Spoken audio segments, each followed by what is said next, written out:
Hello mga bishi, magluto po ako ngayon ng nilagang baboy. Ito po siya ang buto-buto. Ang buto-buto po ay pag ako'y naglaga ng baboy, igisa ko muna sa bawang, sibuyas at luya para mawala yung lansa niya. Papatuyuin ko muna bago ko ito sabawan.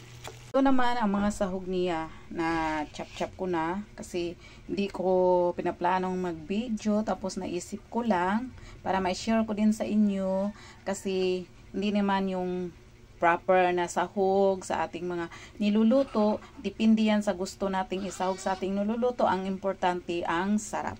Ito siya, mayroong gabi, may carrots at saka sayuti, may mais, may repolyo, or pwede ding pichay ilagay ninyo, at may saging ako dito.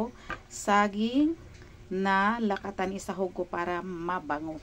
Ayan ang ating mga sahog sa ating gawing nilagang baboy. Ang saging lakatan ang pinipili nating ilagay natin sa ating nilaga kasi karamihan di ba saba. Pero sa akin lakatan kasi mas mabango, mas masarap ang ating nilaga. Ayan mga bishi, habang ginigisa natin ang mga buto-buto, before natin siya ilaga ay kailangan sa mahinang apoy para lumalabas yung katas niya.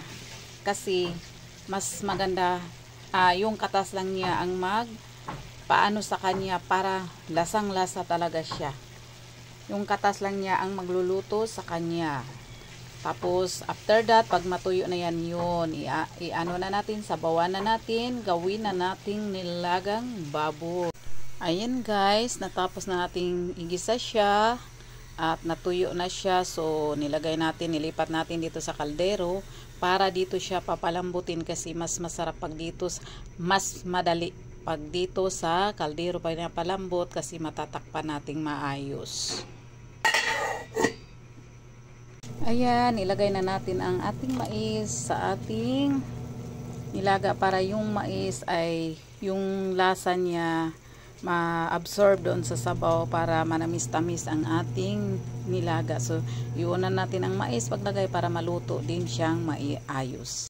Yung medyo malambot ng ating karni, nilagay na natin ang ating gabi. Pagkalambot sa gabi, nilagay natin sayuti, carrots at saka saging. Lagay na din natin ang ating cabbage or kung may pichay para maluto na ang ating nilaga. Ayan mga bishi, luto na ating nilaga. Na-turn off na natin ang ating apoy. Tapos ngayon, sasandukin na natin para kakain na ang gustong kumain.